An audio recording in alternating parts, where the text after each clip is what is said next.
Hello and welcome. This is Gina from McGuire. I appreciate you stopping by. Layering stamps are very popular right now and are a favorite of mine because you can get such realistic looks. However, sometimes getting the right inks for layering and layering the stamps themselves can be kind of a challenge. So today I'm focusing on how to choose the right inks for layering. And for me, that means creating ink swatches. I will then share two different methods that I like to use when I want to stamp a bunch of layering images. It will focus on using a stamping tool in this video, but I will have a video coming soon with tips of how to use layering stamps when you don't have a stamping tool. Regardless, I'm hoping that this video has lots of tips that will help you out with your layering stamped images. Let's start with the ink swatches that I find are helpful when choosing inks for layering. For a long time now, I've had free ink swatch downloads available on my blog for popular ink lines. You can click here on the top right to learn more about that. However, recently I have changed the format. The reason I did this is I wanted to include for some of the lines a swatch for different colors that layer together well. So here I have the Altenew Ink swatch. This is the new one. And I have on here all of the 114 colors of Altenew crisp dye inks. Then I also have a swatch for layering some of them together. The reason I chose to start with Altenew dye inks is that they are designed to layer. These are beautiful inks to stamp just regular stamping, but perfect for layering. Altenew sells their inks in most cases in a set of 4, a light, medium, dark, and very dark.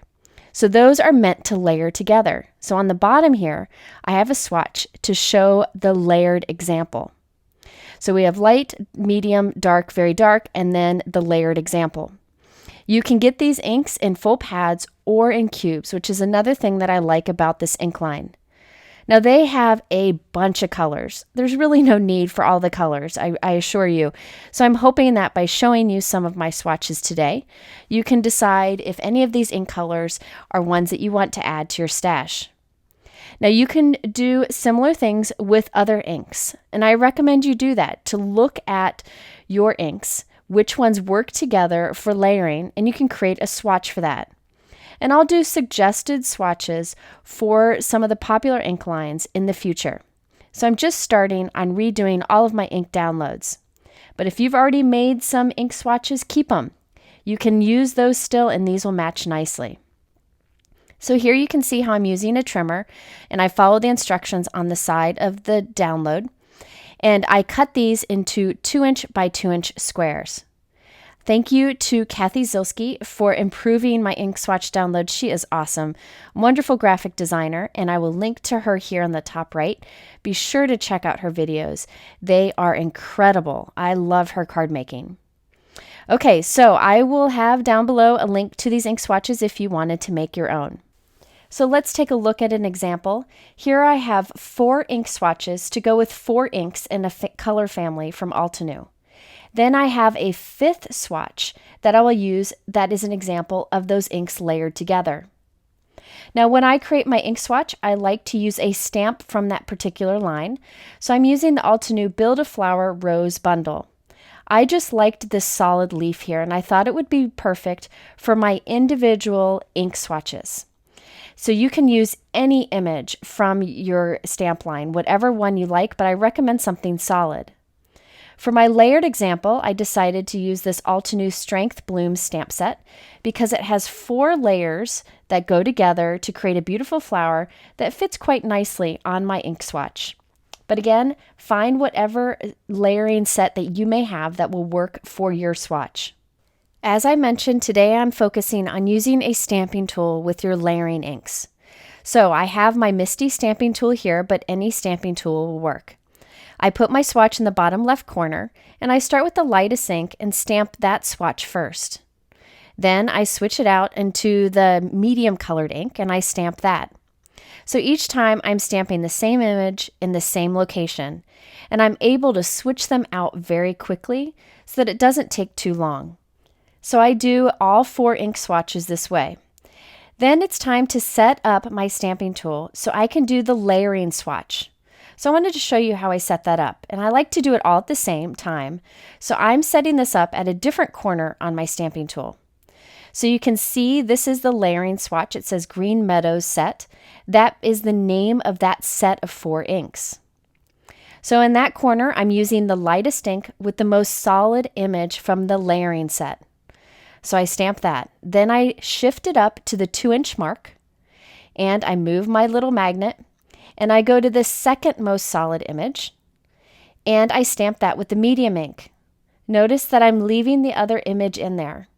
So what I'm doing here is setting up my MISTI stamping tool to have all the images for the layering set so that I can go through and do all of my swatches all at the same time.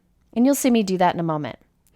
So this is the 3rd layer of the image, and I'm just following the guide that's on the package of the stamp set. I stamp that with the 3rd darkest ink.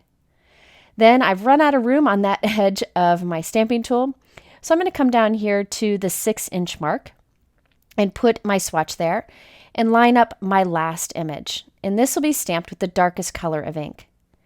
Now I have all my images set up here to do lots of ink swatches. There are many ways to do this. I just want to do them all at the same time to save a lot of time. Okay, so here I have my ink swatches. I have the 4 individual inks, and then I have the layered one. And this is super helpful to me because it takes the guesswork out of what color inks to use together. So let me show you how I go and finish off all of my ink swatches now.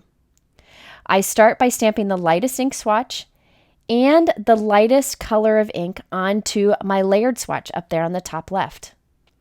I then switch out that individual color on the bottom, move my layered swatch over one set. Now I'm stamping with the medium ink. I dropped my ink pad there, but that's okay. Nobody will ever know. And then I move on to my 3rd darkest color. Each time I'm just wiping off the stamps with a dry cloth to clean them off quickly. Before I switch to another set of colors completely, I do clean my stamp with the stamp cleaner just to make sure no ink transfers. So by stamping my individual ink swatches and the layered one at the same time, I save a lot of time. Now here I wanted to give you a look through at all of my ink swatches. I keep them in coin page protectors, and I'll link to what I use below. I like to have them in individual pages without any swatches on the back so that I can compare them easily to other pages. I have them in rainbow order in collections vertically, so at the bottom of the page is the layered swatch. This is new for me, and boy is it helpful. Okay, so I'm going to slowly flip through all of the pages in my ink swatches so you can get a closer look at each color. So if you see a color combination you like and you want to write it down, you can just hit pause on the video to do so. You can see there are many colors that are similar, so just find the one that you think you would like the most. Now this spring bouquet is part 2 of a set that actually has 6 inks. 3 are pink and 3 are green. So that's why that set had less inks. So if you do not have Altenew inks, you can make ink swatches for many other ink lines, and I'll have that link here at the top right for the free downloads. Then you can also add in any layered ink swatches that you find helpful. Say you have another ink line and you found 4 particular colors layered together nicely, make an ink swatch with those 4. You can write on the back which colors are in it, or on a swatch right next to it. I will be doing some layered swatches for some of my favorite ink lines, but I wanted to start here as Altenews are definitely the most obvious because they sell them in sets. Again, I mentioned they do have re-inkers and ink cubes, and I find that's another good option. By the way, I can't find my jet black ink, but just know that it's a nice crisp black. I do want to say that I know ink swatches aren't for everyone. Some people don't like to take the time to do this, and I so understand that. But for me, this is a huge time saver in the end, and it takes a lot of the anxiety of getting all the colors right because I struggle with color. So if ink swatches are helpful to you, you can try my free downloads. If they're not, then just experiment and find what works for you. I also like that by putting these swatches in these coin protectors, I can look across horizontal for other colors that would go together well. So I could go right along here and those colors look beautiful together. You could put these pages into a 3-ring binder, but what I like to do is just put a ring through the top hole. That way I can easily take it off and move the pages around to match up inks whenever I need to. By the way, I mentioned that Altenew has 114 ink colors, and there is one set that isn't colors that go together. There's this set here. So I don't have an ink swatch for the layered look because they are individuals. Okay, so there's a look at the Altenew inks, and I again will be sharing more information on other ink swatches in future videos. Now that I've shown you how I find helpful to choose my layering colors, and that's by using an ink swatch book, I wanted to show you 2 different methods for using a stamping tool to do layered stamping. And in this case, I'm doing a lot of stamping. I've shown both of these methods in previous videos, but I thought it would be good to put them in one video so you can compare them, try both, and see which is best for you. For demonstrating my first method of layered stamping with the stamping tool, I'm using the Altenew Beloved Daisy stamp set. I'm so excited about this set because they remind me of Gerber daisies, which are a favorite of mine. And these are really easy to line up and give such realistic, beautiful results. For this first method, I find it's best to have small pieces of square cardstock. I have white cardstock here cut to 4 1/4 by 4 1/4. I put one piece in the bottom left of my stamping tool and the other piece in the top left. So I'll put them pushed right up against the corners, and I'll use my bar magnet to hold them in place. By having 2 pieces in here, I'm going to do a lot of stamping at once. I might as well since I have my inks out and I can create a bunch of cards. I have 3 stamps here. These are the bottom layer of 3 different flowers. I'll put the 2 smaller ones at the top of our top piece here, and then I'll put the bigger one on the top left corner of our bottom square piece. So I'll transfer those onto the door. You'll see what I'm doing here in a moment. And before I ink them, I'm going to wipe them with a dry cloth since I've never used these stamps before. I find that helps them to capture the ink and transfer nicely. So I'm going to use this set of colors from Altenew, these 4 beautiful blue colors. For this bottom layer, I'm using the lightest blue in that set. So I'm inking up my stamps and stamping all 3 at once. Now watch this. The top square I'm going to flip and rotate completely. So rotate it 180 degrees and put it right back into the corner. The bottom one, I'm just rotating 1 turn, so 90 degrees. Now I'm going to ink up my stamps and stamp them again. So that top piece, I'm doing 2 flowers at once, so I can only rotate it twice. But that bottom piece, since I'm only doing 1 flower, and I start in the corner, I can rotate this 4 times and end up with 4 flowers.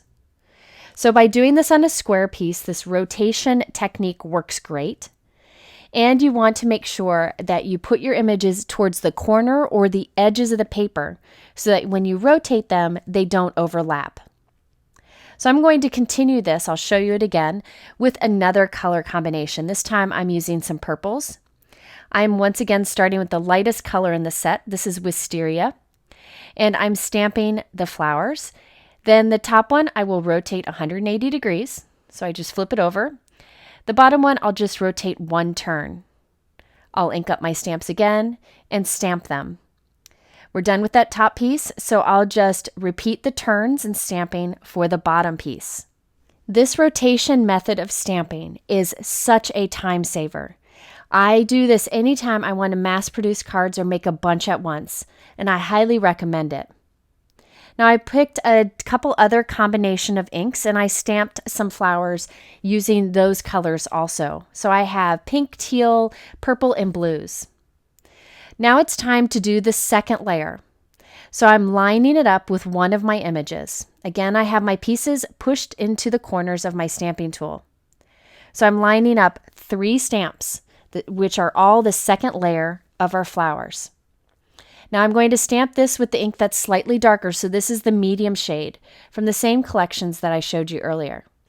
By the way, I wanted to show you, here I forgot to use the dry cloth to clean off my stamp before I used it for the first time. And check it out. The ink kind of bubbled on the surface of the stamp. That's why I think it's always good to prep your stamp. You can prep it with Versamark ink and wipe it off, or just prep it by rubbing very firmly with a dry cloth. Then you can see how the ink sticks to it better and will transfer better. Okay, so here I'm just going to ink up the 3 images and stamp them. Continue to do the same rotation and stamping as I did before.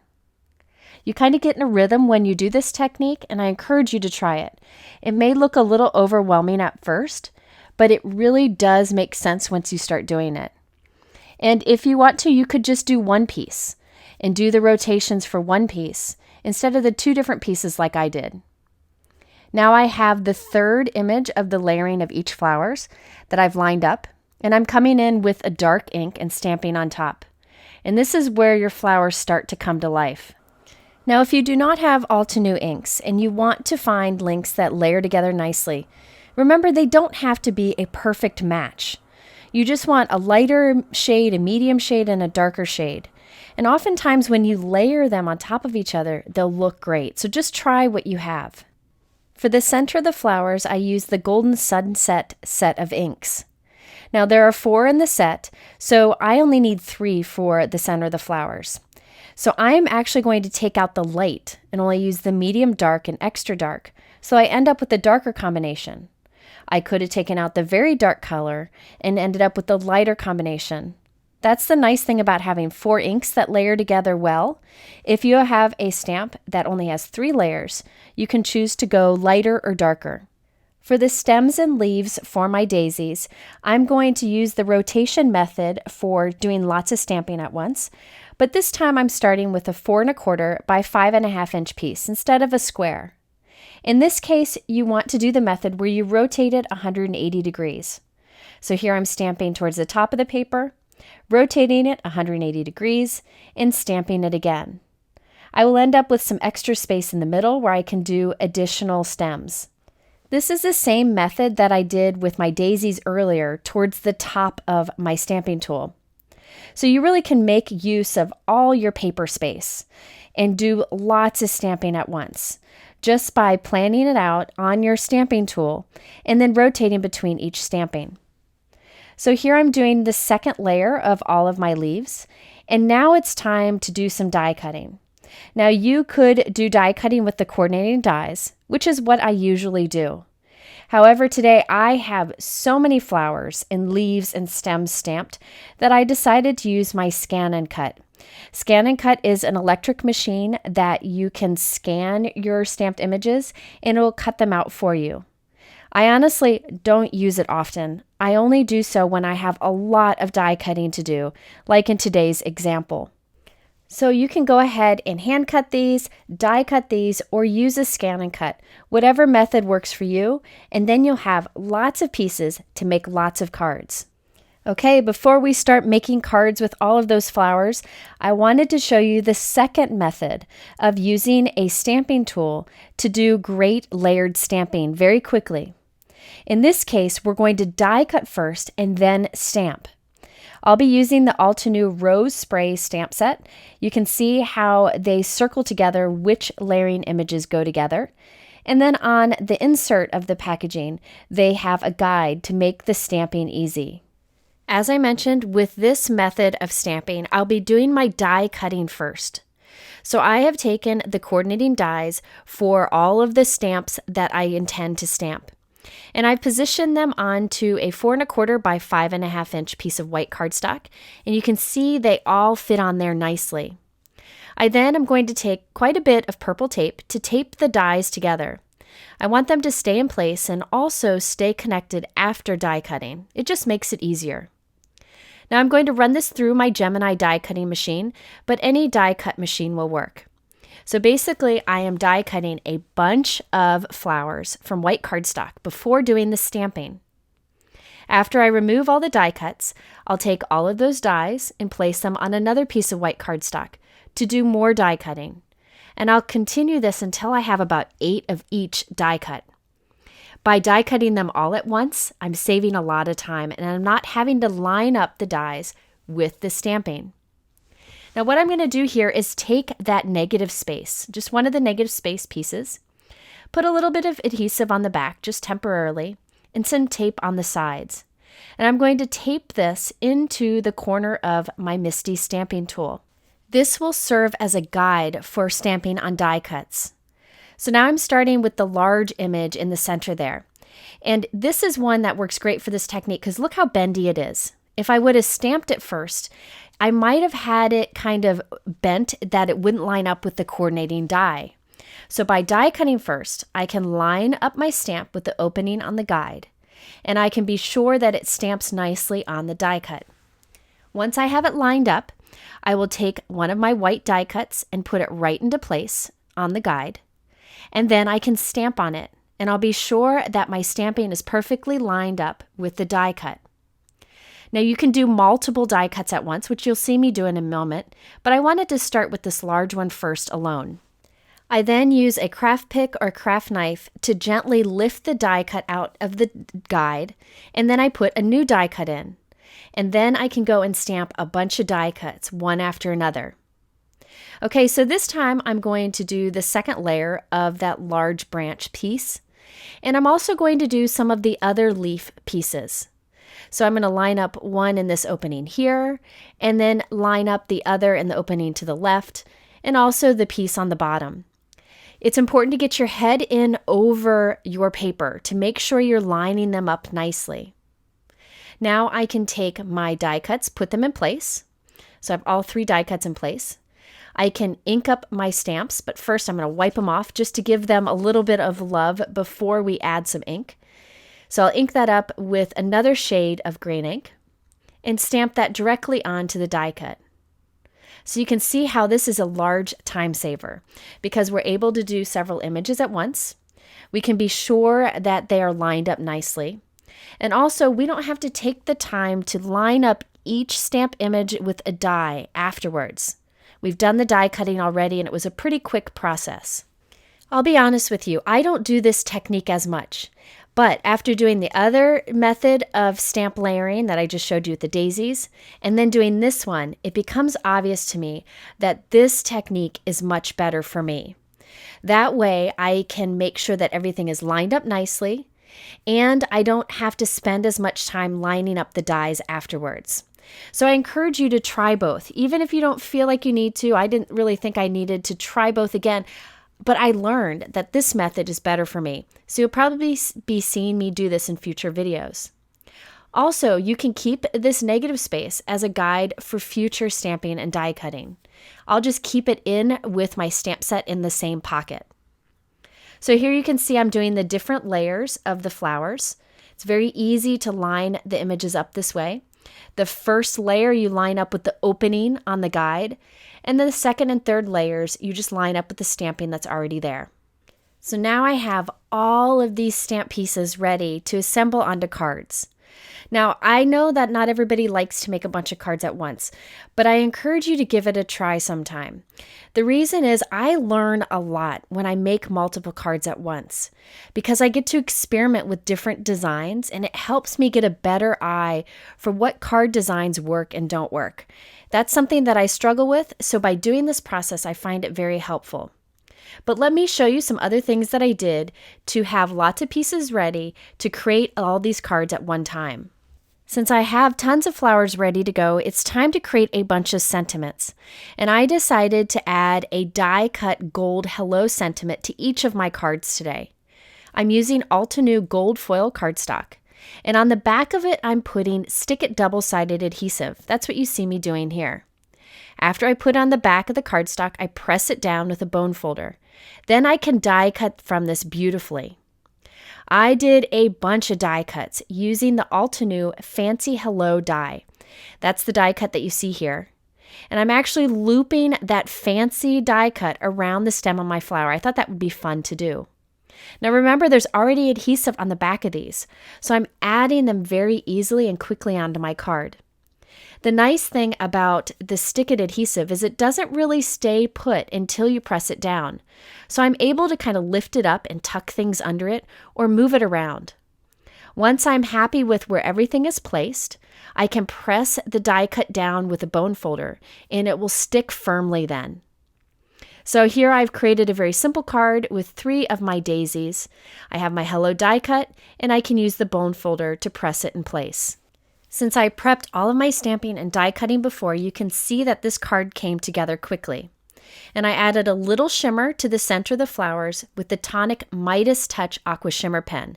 This has some gold shimmer to it that's perfect for the center of flowers.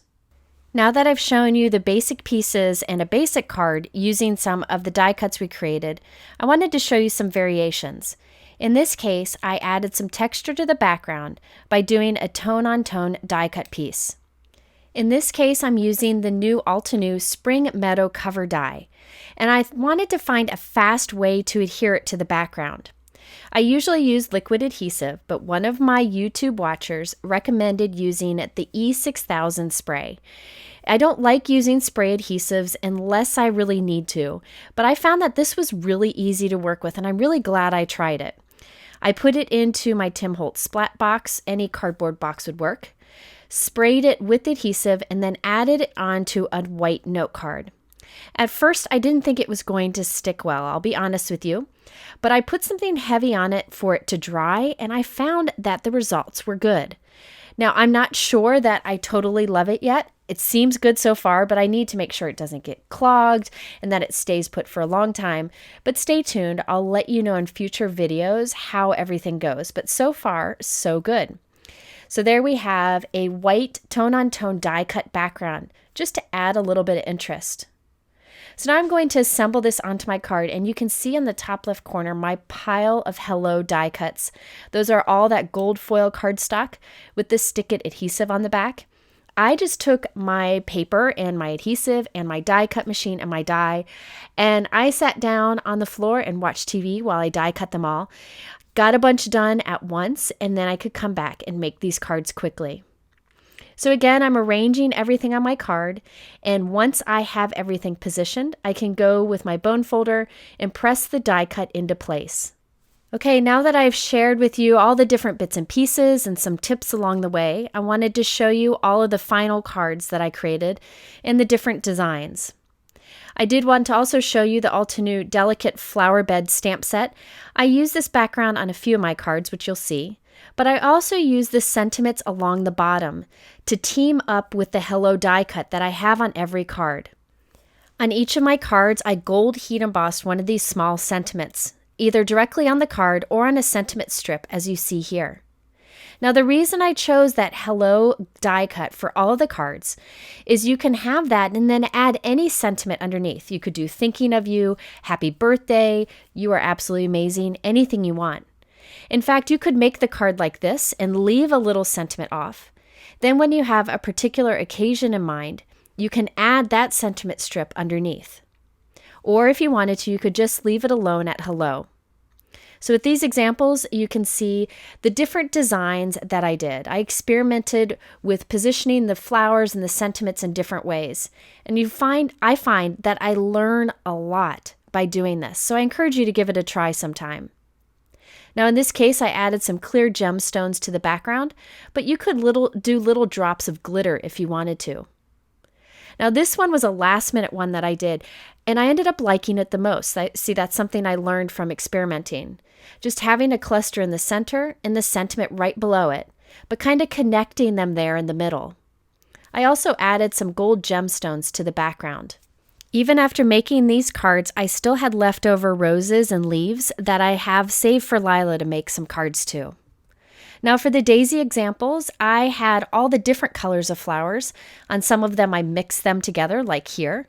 On some I did individual colors on different cards. You can see the sparkle at the center of the flowers that we got with that Midas Touch Shimmer pen. And you can also see how the gold heat emboss mini sentiment matches nicely with the gold foil cardstock die cut sentiment. By doing gold, I was sure that they'd match all of my cards, so I could do all that die cutting at once and have them ready. Here's another one where I left a space to add a sentiment on the bottom if I wanted to, something small underneath the hello. On the background of this one, I also die cut that delicate flowers stamp that I showed you earlier. I stamped that with vanilla cream ink from Altenew. That's like a super light cream color. That's great for a soft background color. It's kind of hard to see in the video, but it matches with the center of the flower nicely.